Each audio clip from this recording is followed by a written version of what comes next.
الحمد لله وبه نستعين على أمور الدنيا والدين، وأشهد أن لا إله إلا الله وحده لا شريك له، وأشهد أن محمدًا عبده ورسوله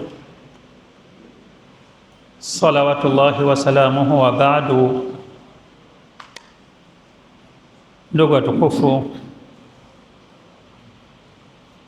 leo hii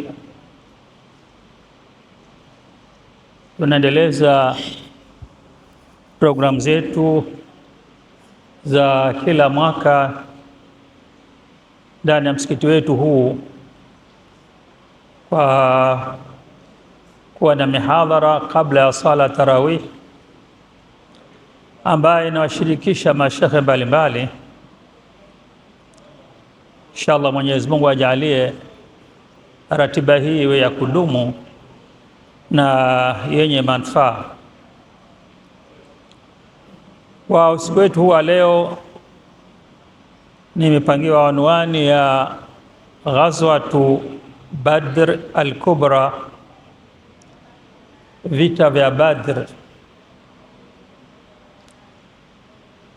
Jina hili la Badr ni jina mashuhuri kwa Waislamu wote ulimwenguni, nalo ni kutokana na tokeo la kihistoria ambalo lilipatikana kati ya Waislamu na mushrikini. Tokeo hili lilipatikana katika eneo ambalo linaitwa Badr. Kijiografia, Badru lipo ndani ya wilaya ya Madinatul Munawwara yenye umbali wa kilomita 150 kutokea mji mkuu wa Madina, na kuna umbali wa kilomita 300 kutokea Maka. Kwa pambano hili kutokea eneo hilo ni kuonyesha kwamba Makuraish ndio waliowafuata Waislamu katika mapigano hayo ambayo yaliyotenganisha kati ya haki na batil. Tokeo hili litokea mwaka wa pili tokea kuhamia mtume wetu Muhammad sallallahu alaihi wasallam Madina, na ni mwaka wa 15 tokea mtume wetu Muhammad sallallahu alaihi wasallam kupewa ujumbe wa kufikishia umma huu, ummatu Muhammad sallallahu alaihi wasallam.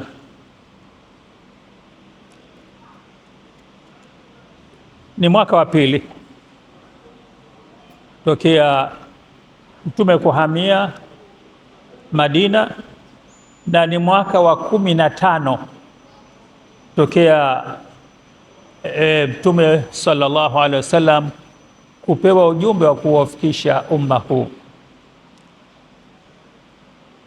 Patakuwa pana uwazi kidogo kileta muhtasar wa miaka 15 tokea mtume wetu Muhammad sallallahu alaihi wasallam kushushiwa aya fasda bima tu'mar wa a'rid 'anil mushrikin, weka wazi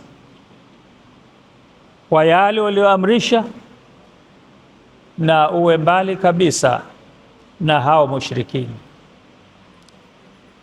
Aya hii imeshuka baada ya aya iliyotangulia kabla, wa andhir ashiratakal aqrabin, kwamba mtume sallallahu alaihi wasallam aya hiyo katika baada ya miaka 3 ya kuwalingania watu siri, akaelekezwa kwamba aanze kwanza kufikisha ujumbe kwa jamaa zake, ndugu zake walio karibu mno. Na hivyo Mtume sallallahu alaihi wasallam aliweza kuwaita ndugu zake wa karibu, makabila jirani, ya bani kadha, ya bani kadha. Na wito huo ulikuwa ni mara ya kwanza Makuraish kuitwa na Muhammad sallallahu alaihi wasallam, na alitaka kuhakiki kama kweli wanamkubali na bado wanamwamini, kwani mpaka tarehe hiyo Muhammad akijulikana kwa jina As-Sadiqu Al-Amin, mkweli naye anayekubalika. Hiyo ni sifa kuu ya mtume wetu Muhammadun sallallahu alaihi wasallam katika kipindi chote cha miaka 40, kwamba ni mkweli anayekubalika, na hata amana zao, dhamana zao wakimpelekea Muhammad sallallahu alaihi wasallam awe hifadhia.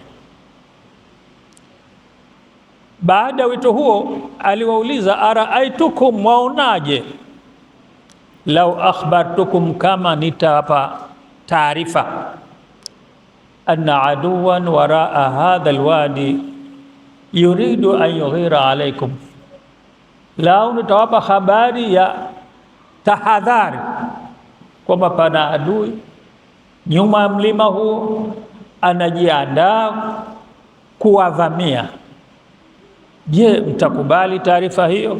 Kwa pamoja wote walimwambia naam, ma jarabna alaika kadhiban, hatuja kusikia hata mara moja ukatoa taarifa ya uongo, kwamba ni ishara bado anakubalika. Faqala Rasulullah sallallahu alaihi wasallam, inni nadhirun lakum baina yaday adhabi shadid, mimi ni mjumbe niliokuja kuwapa tahadhari na kuwahofisha kwa wale watakaokubali na wale ambao wataenda kinyume, pana adhabu yenye kutisha. Hii ni mara ya kwanza kabisa mtume wetu Muhammad sallallahu alaihi wasallam ametoa wito kwa ndugu zake waliokuwa jirani, ikafuatia aya fasda bima tu'mar wa a'rid 'anil mushrikin. Ikawa awamu ya kuzungumza na watu nyumba hadi nyumba ya siri imemalizika. Ni hatua hii ya pili. Hatua hii ilipelekea mgongano mkubwa kati ya Waislamu na mushrikin, makafiri wa Maka, na vilianza vibano na mateso, hasa kwa wale vijana walioslimu na hawana koo mashuhuri ambazo zingeweza kuwatetea kwa mateso wanayopata kutokana na makafiri wa Maka. Waliopata vibano na mateso kama kina Bilal, familia ya Yasir na wenginewe katika Waislamu ambao ni wanyonge, hawakuwa na koo kubwa za kuweza kuwasaidia.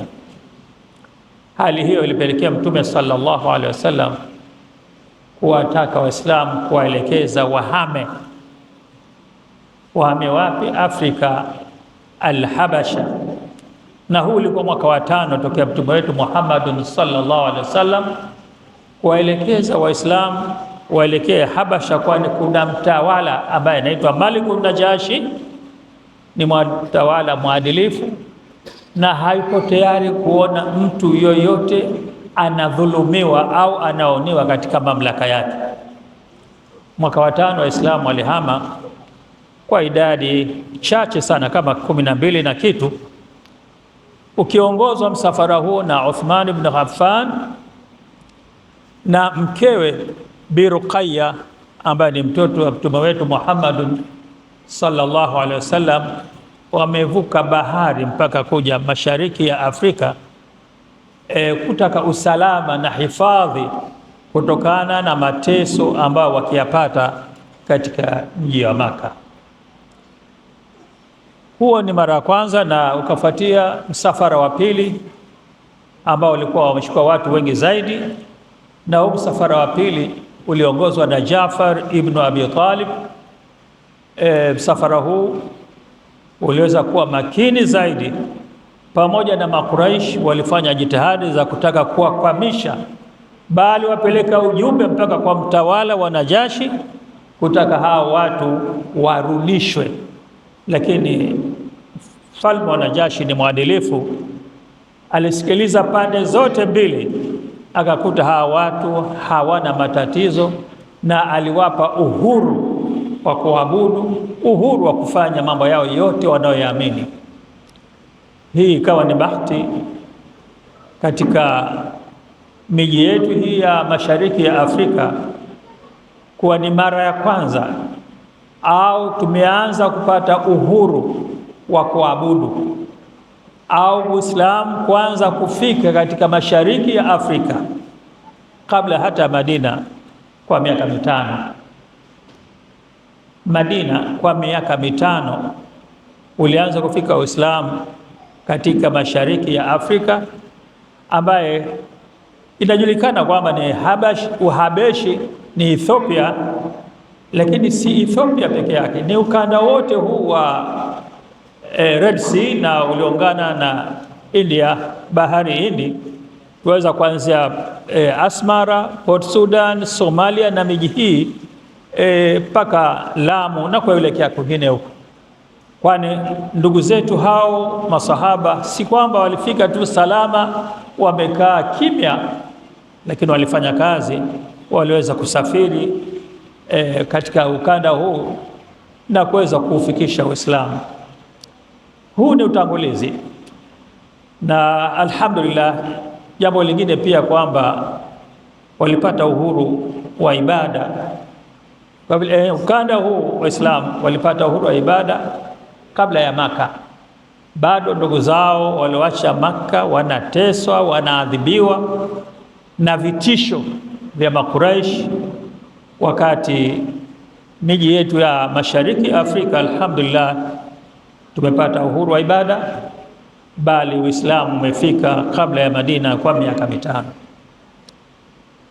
Hawa Waislamu waliobaki Maka hawakuwa salama na amani, waliendelea kuteswa, jambo ambalo Mtume sallallahu alaihi wasallam aliwashauri baada ya kupata Waislamu mmoja mmoja katika mji wa Madina ambao kiitwa Yathrib wahamie, na hapo walianza kuhama mmoja baada ya mwingine kwa kujificha, si kwa wazi, na alhamdulillah likapatikana kundi kubwa waliohamia, na hatimaye Mtume sallallahu alaihi wasallam alihamia Madina katika mwaka takriban wa 13 tokea kuanza da'wa, kuanza kupewa utume.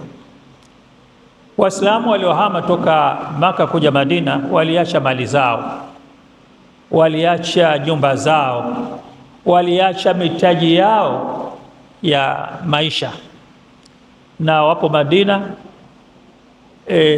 ambao wanaitwa muhajirin, wahamiaji, na wamepokewa na ndugu zao al-ansar, waliokuja kuwapokea kwa moyo na udugu, wa ithiruna ala anfusihim walau kana bihim khasasa, wakiwatanguliza kwa mahitaji muhimu, hata wao wenyewe walikuwa na haja, lakini wakaanza kuwapa ndugu zao waliohamia. Kibinadamu ndugu zetu jamaa Maka walikuwa ni watu wa biashara, na wakifanya biashara kati ya Maka na Sham. Njia kuu ya kutoka Maka kwenda Sham unapita katikati ya Madina kwenda kununua na kuuza. Kwa hivyo hiyo ni njia ya kawaida. Waislamu waliohamia Madina wakiwaona watu wa Maka na mitaji, wanaenda kufanya biashara na wanaamini kwamba zile ndio mali zetu zilizodhulumiwa, tulizonyang'anywa, zinakuzwa, zinazungushwa kibiashara, kibinadamu. Unahitaji kulipiza kisasi. Na mara kadhaa walikuwa wanamuomba Mtume sallallahu alaihi wasallam, je, hatulipizi kisasi na sisi? Lakini Mtume sallallahu alaihi wasallam alikuwa akisema lam umar biqital, sijaamrishwa mapambano, sijaamrishwa vita, sijaruhusiwa kufanya vita. Kwa hiyo hawa Makuraishi wanaenda na kurudi mpaka iliposhuka aya, udhina lilladhina yuqataluna biannahum dhulimu wa inna Allaha ala nasrihim laqadir. Ruhusa kwa wale ambao wanauliwa kujibu mapigano kwa sababu wao, ila sababu ni kwamba wamedhulumiwa. Aya hii ni ya kwanza iliyoelekeza Waislamu kwamba wapo tayari kuwa na utayari wa kulipiza pale wanapoonewa. Ulitokea msafara kutoka Maka kwenda Sham wa hao Makuraishi ukiongozwa na Abu Sufyan. Waislamu walijaribu kuutega kwa sababu unapita Madina kabisa. Kwa bahati hawakufanikiwa. Wakati wa kurudi msafara huo, na ukiwa umechukua mali nyingi kabisa, ni ngamia ni 1000, ni sawa na vyombo vyetu vya usafiri, magari yetu haya ya kubebea mizigo, Suzuki au manini, mzigo ambao unaweza kubebwa na ngamia 1000 ni mzigo mkubwa sana. Na walinzi ni 40 wakiongozwa na Abu Sufyan. Wakati wa kurudi, Mtume sallallahu alaihi wasallam aliwaruhusu Waislamu wakauvamia ule msafara ili wasichukue zile mali, walipize dhulma waliofanyiwa Maka. Waislamu hawakutoka kwenda kimapigano, kwenda kuvamia msafara. Kwa hivyo walitoka idadi ya 313 na silaha hafifu, si silaha za kivita. Lakini Abu Sufyan ambaye ndio kamanda mkuu na kiongozi wa msafara huo alikuwa mahiri sana, alifanikiwa kukwepa mtego huo uliowekwa na Waislamu, na kabla hajapata uhakika wa usalama wake, alipeleka ujumbe wa haraka wa dharura kwa watu wa Maka: jamani, kwa haraka sana mje muokoe mali zenu, Muhammad sallallahu alaihi wasallam amezitokea kwa ajili ya kuzivamia. Alifanya hivyo, alimtuma Abu Sufyani mtu ambaye akiitwa Dhamdham, jasiri wa msafara wa majangwani. Aliweza kufika Maka kwa muda mfupi sana, na kwa ushawishi mkubwa wa kuhamasisha uliopelekea watu wa Maka wote kwa haraka wawe tayari kwenda kuokoa mali zao. Kwa haraka kabisa waliweza kupata watu 1300 na silaha za kutosha, ngamia 700 na farasi 100. Wanakuja kwa vitisho kabisa kuona kwamba sababu wamepata ya kwenda kumpiga Muhammad. Lakini Abu Sufyan alipopata uhakika kwamba amesalimika, alipeleka ujumbe wa pili kuambia, jamani, mrudi, nimesalimika, hapana hitajio tena ya kuja. Kauli hiyo ilileta vurumai kubwa sana. Abu Jahl ambaye anaitwa Firaunu hadhihi al-umma, ndio Firauni wa umma huu, alisema hapana, lazima tufike Badr, kwa vitisho vyote twende pale tuweze kufanya vurumai za magoma, wachezaji. Tishio hili tukifanya itakuwa tumeleta utisho kwa wakazi wote wa nchi za Kiarabu, kuona usichezee Makuraishi. Lakini walimsihi wenzake, hasa kiongozi wa kabila mashuhuri ambaye alikuwa na wafuasi wake wasiopungua 300, Akamwambia hapana, tumetoka kwa ajili ya kuokoa mali zetu, mali salama, hatuna ulazima wa kutoka. Wakavutana, huyu bwana akarudi na watu 300, Makuraishi wakabaki 100. Wakatoka kwa lengo hasa la mapambano. Wakati Waislamu hawakutoka kimapambano, walitoka kwa lengo la kuvamia msafara ili walipize mali zao zile ambazo zilizoporwa na Makuraish wakiwa Maka. Tahamaki, Waislamu hawa wanakuta mbele yao majeshi ya Makuraish na hakuna njia yoyote.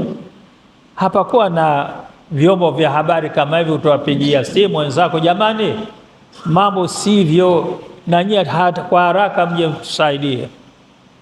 Hapakuwa na budi Waislamu waingie katika mapambano na Makuraish ambao kwa idadi na maandalizi tofauti. Waislamu ni 313, Makuraishi ni 1000. Waislamu wana farasi 2, na farasi katika wakati huo katika uwanja wa mapambano ni sawa na jeshi lenye ndege. Kwa Makuraishi walikuwa na farasi 100, Waislamu wana farasi 2. Makuraishi wana ngamia 700, Waislamu wana ngamia 70. Uwiano haupo kabisa, lakini Waislamu waliingia katika mapambano hayo pasi na maandalizi yoyote,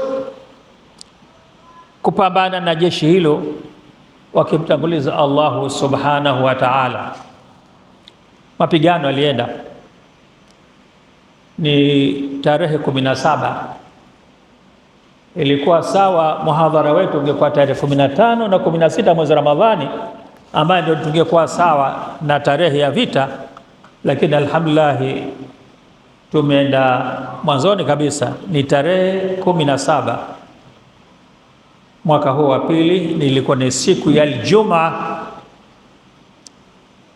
Na Waislamu walionyesha kujikurubisha mbele ya Allah subhanahu wa ta'ala, na kila nyakati na taratibu zao au na mbinu zao za kuendeleza mapambano. Mapambano yaliendelea na Allah subhanahu wa ta'ala aliwasaidia Waislamu kwa nguvu za malaika. Yumdidukum bi 3000 min almalaikati murdifin. Mapambano ambayo yalienda hatima, Waislamu walishinda. Wa qul jaa alhaq wa zahaqa albatil inna albatila kana zahuqa. Makuraish waliouawa ni 70 na waliotekwa ni 70. 70 waliouawa na 70 waliotekwa. Waislamu hakuna aliotekwa hata mmoja, bali waliokuwa mashahidi ni 13. Na katika waliouawa ni huyo Abu Jahl na vingunge magwiji wa ukafiri wa Maka, kina Utba ibn Rabia na Shaiba ibn Rabia. Hawa walikuwa ndio fungu wa dimba, kwamba kabla pambano walijaanza, walienda uwanjani na kumwambia Muhammad, hebu tuletee watu wa kwanza. Walitoka watu wa Madina, vijana. Huu ni utaratibu ambao uliokuwepo. Kwanza wanaanza watu wanaita kwa lugha ya kwa ni mubaraza, kama maandalizi ya awali, kujinadi na kujionyesha kwamba tuna uwezo. Walipoenda hawa watatu wakasema, sisi tunataka watu waungwana wenzetu, akifaa una watu wa Maka, Makuraishi, usituletee hawa Ansar, watu wa Madina hatuna ugomvi nao sisi.